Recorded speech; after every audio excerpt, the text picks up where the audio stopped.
Oke, kembali lagi bersama gue, Tanto Japa, dan juga narasumber gue yang paling kece, yang paling ganteng, setangerang raya tentunya, khususnya di Karangtengah Keren. Masih bersama Bang Oji Saputra. Salam dari kita, Konslet masih asik keren.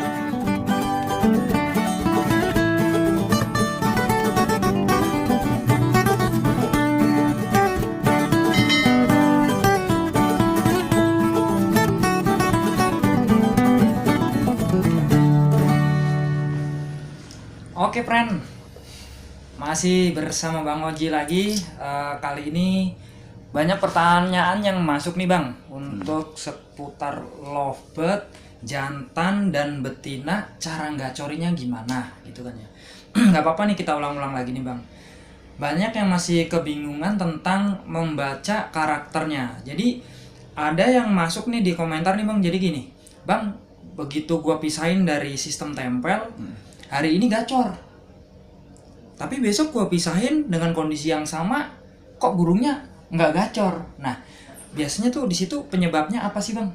Dengan posisi yang sama, kok di petelnya hasilnya berbeda gitu. Nah, coba Bang Oji paparkan Bang tips and triknya. Ya sebenarnya emang kayak begitu ya Om ya. Ibaratnya emang birahinya itu lobet masih naik turun. Ibaratnya ya besok gacor, besok enggak, besok gacor, besok enggak. Biasanya emang kayak begitu.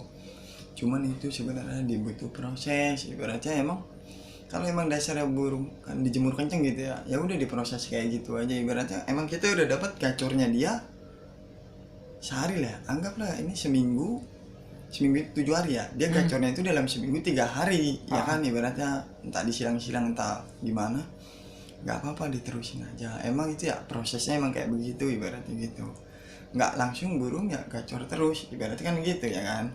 Pasti dia kayak gitu dulu, bahkan ibaratnya sebulan 2 minggu atau sebulan pasti emang kayak gitu nanti. Tapi nanti kelama-lamaan nggak, pasti dia bunyi terus. Setiap dipisah sama teman-temannya pasti bunyi ibaratnya gitu, walaupun ya belum ada dobelannya ibaratnya. Walaupun ada ya masih kotor-kotor, baru tahap 3 gacor dulu lah ya gitu. Iya, nggak apa-apa, jadi diterusin aja kayak begitu. Jadi apa, perawatan yang kita punya itu kudu dipantengin tuh Bang. Misalkan dengan pakan yang rendah, polos, terus misalkan mandi. Nah, hari ini dipetel burung ini gacor, besok dipetel nggak gacor. Itu rawatan kudu gitu terus. Jadi diraba dulu, biarin Om. Ibaratnya diraba itu kita patenin ibaratnya 2 bulan lah ya. 2 bulan itu pasti kalau rawatannya pas pasti ada kenaikan ya kan Om ya. Tapi kalau 2 bulan itu dia malah lama-lama nggak gacor, berarti itu salah. Kita balikin mendingan. Tapi kalau dibalikin ini insya Allah itu burung ketemu Om. Intinya dia kita main birahi rendah dulu nih ya, benar-benar sampai ke titik rendah habis. Tapi nanti suatu saat kita naikin nih, di rendah nggak dapat, kita naikin ke atas pasti itu dapat gacornya. Itu berlaku untuk betina jantan itu? Iya, sebenarnya sama Om. Sama aja? Iya, sama aja betina jantan itu. Nah, kalau posisinya betina nih Bang, ada pertanyaan masuk juga gini Bang. Sistem pakai pola 4-5, mandi 4 liter sebanyak 5 kali dalam 1 hari. Ya itu teman kita untuk di YouTube ini nanya, Om itu kalau posisinya seperti itu apa, ngekek birahinya itu dapatnya dari mana gitu? Itu apa, kalau menurut Bang Oji itu gimana itu Bang? Ya jadi gini, ibaratnya kalau emang itu kan settingannya rendah kan ya, berarti itu burung nggak ngekek birahi. Anggap ya itu mainnya rendah, jadi itu burung nggak main birahi Om. Biasanya kalau burung tipe basah gitu ibaratnya ya kan yang senangnya air mulu ya, itu burung agak lemes. Ibaratnya burungnya nariknya itu nanti kalau udah jadi biasa, nada-nada biasa gitu. Beda sama burung yang maunya main kenceng. Kalau bahannya biasanya itu dia keretak-keretak kan birahi narik. Dia itu beda, emang dia biasanya burung kayak gitu itu dapatnya itu habis ngedidis dia nembak. Ngedidis, tadi yang ngedidis dia nembak. Dia malah kalau dia birahi tinggi malah sardot Om, saya jamin nggak kuat dia. ibaratnya anggapnya saya nggak kuat bawa birahi tinggi, dia berarti maunya di rendah. Kalau yang burung pengennya dikencengin, misalkan kayak jantan, habis gestang dia narik, habis gestang dia narik gitu. Ini burung maunya dikencengin nih. Kan ya itu udah ketahuan Om ya, intinya kan gesang itu kan birahinya tinggi ya. Berarti kan kita harus tinggiin biar dia bunyi, ibaratnya kan gitu. Dia nandain kita lah ibaratnya ya kan. Kalau emang punya bahan kayak gitu gesang ngekek, yang mending ditinggiin, saran saya udah kayak gitu aja, ibaratnya dipatenin lah 4 bulan, 3 bulan 4 bulan dipatenin, ditinggiin terus, insya Allah ada perkembangannya kalau emang punya bahannya kayak begitu. Nah, kalau untuk jantan nih Bang Oji, kalau gestang doang nggak mau ngekek, ini posisinya berarti burung ini nggak mau tinggi berarti. Nah, kalau itu ada lagi Om Tanto, ibaratnya triknya ya kan. Saya itu biasanya ngeliat burung gestang itu, saya lihat ini burung gestangnya ngekek apa enggak. Kalau itu gestangnya nggak ngekek, itu saya palangin Om Tanto. Jadi tangkringannya yang agak lebar gitu ya kan, biar dia nggak bisa gestang. Nah disitulah saya ngeliat, dia burung kalau birahinya tinggi banget, nggak dapet gestang, dia ngekek nggak gitu. Kan kalau udah gestang dia kayak tersalurkan gitu Om Tanto ya kan, kalau dia gestang doang. Nah di situ saya pakai triknya pasti tangkringannya agak lebar ibaratnya gitu, biar dia nggak gestang. Di situ nanti dia kertek. Kalau dia nembak ya udah Om Tanto, saya dengan rawat ya kayak gitu terus ibaratnya gitu. Tapi kalau dia tetap pakai tangkringan balok itu, dia nggak mau nembak, ya udah baru saya mundurin. Ibaratnya rawatannya saya mandiin terus gitu ibaratnya. Kalau jantan sendiri Bang Oji ada nggak Bang yang rawatannya nggak harus dikencengin gitu, yang di bawah kayak betina lah rawatnya sampai Ada. mandi 45 itu ada? Oh Samawa. Iya. Dia itu pagi itu keluar mandi, dia susah untuk mandi cepuk, ibaratnya emang dasarnya burung ya dimandi terus, mandinya 4 liter 5 liter ya. Ini kan burung udah jadi Om Tante ya. Cuman emang sedikit rewel, kita tinggal 2 hari nggak mandi pasti trouble lah ibaratnya, nggak jelas, nggak karu-karuan ya. Buktinya ini ibaratnya jantan itu nggak semua sama Om Tante ya kan. Ya ini itu kayak rawatannya betina sama, dikasih makan jagung 10 butir pun langsung tinggi birahinya, nggak karuan. Dia itu nya ya timur, ibaratnya ya settingan betina banget lah Om Tanto ini. Dia ini ibaratnya ya kebaliknya jantan ya, makanya saya bilang nggak semua itu jantan mau tinggi ya kan. Buktinya saya dapet ya ini dia gitu, ibaratnya nggak semua jantan main rendah ya, buktinya saya cuma dapat 1, yang lain ada yang tinggi ibaratnya. Iya gitu ibaratnya kan, baca karakternya Om Tanto ya kan. Itu posisinya dalam mencari titik gacornya tadi tuh Bang. Misalkan kita udah dapat bahan nih, nyari titik gacornya itu, pemahamin karakternya ini kan pemahaman kita tuh kadang-kadang beda-beda tuh Bang. Bang Oji mandangnya begini langsung kena, ada juga teman-teman yang mandangnya proses gestang seperti ini belum kena gitu. Jadi untuk kita lebih detail lagi tentang jantan nih Bang, tentang jantan, untuk gacorin kita udah dapat bahan bagus nih. Kita cara ngerabanya itu lah, cara ngerabanya itu dimulainya dari mana tuh Bang?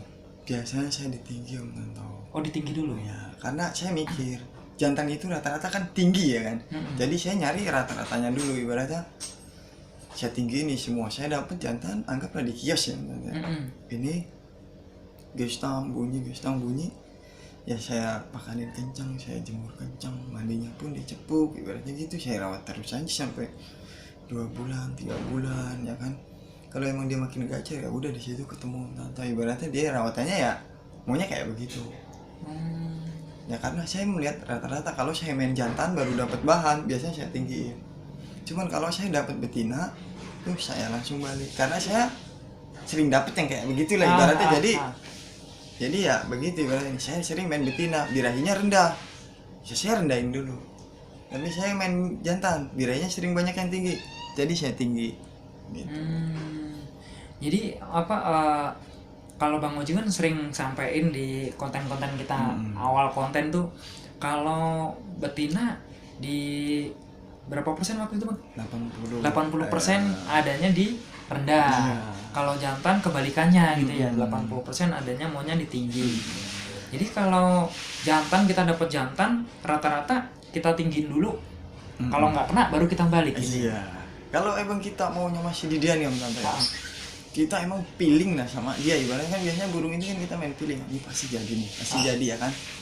Jantan dapat kita tinggiin, ya kan, kita tinggiin misalnya 3 bulan gak jadi, kita mundurin karena emang kita udah feeling ke dia. Cuman kalau kita ini yang apa, nggak feeling lagi ke dia, ibarat kok ini burung 3 bulan kayak gini-gini aja, ibaratnya mending diamprokin dulu daripada pusing. Nah, simpen dulu, kali ada bahan yang lebih mewah, ibaratnya anggap biar nggak pusing, ibaratnya kan gitu, daripada mikirin burung satu jadi pusing kemana-mana, ibaratnya gitu. Jadi cara ngerabanya tuh seperti itu Bang Oji ya. Untuk si jantan ini kita mulai tinggiin dulu, kemudian kita tata pelan-pelan untuk kita mundurin sampai kena di titik gacornya dia. Tapi proses mukulnya ini kan kembali lagi nih, mungkin teman-teman di YouTube kan belum nonton di konten-konten kita yang pertama tuh Bang. Cara ngerabanya ini mundurnya berapa minggu Bang? Jadi kalau burung kita rawat 3 bulan ya Om Tante ya, anggap ya jantan kita rawat 3 bulan dengan kencang. Ini burung nggak, ibaratnya gimana ya? Biasanya itu burung rontok dulu, tinggi doang lah birainya tinggi kan pada rontok tuh burungnya ya kan. Itu langsung saya mundurin. Benar-benar ya, yang saya punya itu 45. Terus saya mandiin, terus burung benar-benar saya drastisin. Suatu saat dapat ngekeknya, saya bilang wah ini dapat ngekeknya. Saya mandiin terus, dia makin gacor. Suatu saat udah dapat dobelan, itu saya tahan nonton. Mandinya saya kurangin. Ya kan, ibaratnya biasanya sehari 5 kali, saya pakai 2 kali. Jadi ibaratnya birahinya dia saya tahan di situ, anggar dia terus di situ, birahinya ngunci di situ. Ibaratnya biar dia naik nggak bisa, turun nggak bisa, jadi gacor bocor, keluar dobelan. Aduh, ibaratnya ya rawatan dia ya maunya kayak begitu. Bang, ini kalau bener nih, ini kalau burung udah gacor nih, udah bocor lah ibaratnya. Kadang-kadang rawatan yang ngasal-ngasal pun juga dia masih tetap gacor gitu. Kadang-kadang mungkin cuma hanya sikapnya aja yang berubah gitu ya, yang jadi keretelan lah apa segala macamnya gitu, karena nggak pas mungkin ya. Tapi si bunyinya ini nggak pernah hilang dari dia gitu. Itu karena udah gimana itu Bang? Emang udah bocor atau gimana itu? Birahinya udah enak di situ Om Tante. Anggaplah kayak kita pakai vitamin atau pakan Om Tante. Pasti semuanya itu nganjurin kalau sudah gacor di stop, ya kan? Iya. Sama dong kayak mandi. Kalau sudah gacor ya di stop, cuman ya tetaplah dimandi ibaratnya, jadi dikurangin. Ya maksud saya itu kayak begitu ibaratnya. Jadi kalau sudah gacor jangan dimandi terus, ibaratnya ya nanti drop, kehilangan titik gacornya dia. Anggaplah titik gacornya itu di 50% birahinya, dia turun drop. Ibaratnya malah kita udah ngeraba ke atas, kok nggak dapet nih, dapet di tengah nih burung. Kita mandi gacor terus, mandi hilang lagi. Jadi burung itu birahinya ya gini-gini terus. Nggak pernah dapet di sini. Kita kan dapetnya maunya gacornya di sini nih Om Tante. Ini ibaratnya gini nih Bang. Burung lovebird jantan ini gacor itu birahi itu adanya misalkan di 100% misalkan. Emosi adanya di 100% misalkan. Nah, ini kita kudu nyari di 50-nya ya. Atau gimana Bang? Agar ketemu titik gacornya tadi gitu. Iya. Di tengah-tengah kan ya? Jadi ya kita ngeliat titik gacornya dia itu gimana Om Tante ya. Jadi kita ngeliat sendiri lah dia tuh gacor. Besok ibaratnya mandinya saya kurangin nih. Ibaratnya gitu ya kan, tetap masih gacor. Ibaratnya ya udah ditahan di situ. Ibaratnya dia biar gacor bocornya adanya di titik situ. Seandainya situ kencengin lagi pasti nyardot, situ mundurin lagi pasti nggak karuan, nggak jelas. Makanya dititikin di situ. Istilahnya lovebird konsep itu kan lovebird gacor, berarti ya nyarinya di titik yang paling gacor mantul. Ibaratnya ya kayak yang udah konsep pun kita tes lah enggak. Kita beli konsep dengan harga mahal, pakanin kenceng pasti nggak karu-karuan. Karena emang dia udah ada titiknya di situ. Ini titiknya ke sini. Ya enggak kawin, birahinya naik berantakan. Kita tes pakannya kencang berantakan. Gitu ibaratnya ngelolo terus kawin mulu berantakan sama. Ibaratnya harus pas. Dia tuh udah adanya di situ, dikunci dengan pasangan itu di birahi itu. Tapi kalau single dari rawatan zaman. Oke. Jadi gitu. jantan itu seperti itu bang ya. Mm-mm. Oke. Buat teman-teman yang belum paham bisa komentar bang ya, Mm-mm. ataupun punya pengalaman yang sama lah tentang kejadian bahan jantan ataupun yang sudah punya konslet, kita sharing-sharing di komentar nggak apa-apa. Kira-kira ada tambahan nggak bang untuk seputar jantan nih dalam proses penggacoran ini nih? Ya kalau tambahan saya intinya sabar om. Kalau emang main jantan itu tipe kalnya itu burung bandel. Burung bandel itu? Iya, sering muter-muter kering, disuruh duduk ketangkringan aja itu susah. Apalagi disuruh bunyi, ya kan gitu. Ya disitulah kita dilatih untuk membaca dia. Ibaratnya ini burung mau bunyi itu kan anggaplah, coba bikin duduk dulu, baru bunyi kan gitu om, dikit-dikit, nggak bisa langsung bunyi duduk 2 bulan ini nggak bisa. Jadi setiap hari itu kita bacain dia ibaratnya.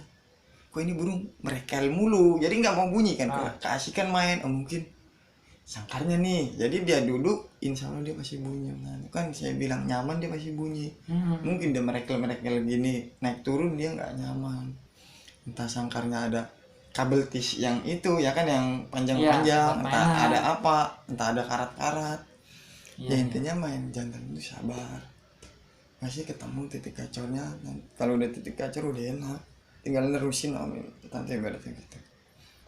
Oke, luar biasa untuk konten hari ini. Yang punya jantan semoga gacor kalau nonton konten ini dan semoga cepat konslet. Amin. Oke, salam dari kita bang. Konslet masih asik prank. Oke friend, terima kasih buat yang sudah menonton di channel YouTube-nya Tanto Jawa. Jangan lupa untuk subscribe, like, komen, dan juga share. Matur suwun.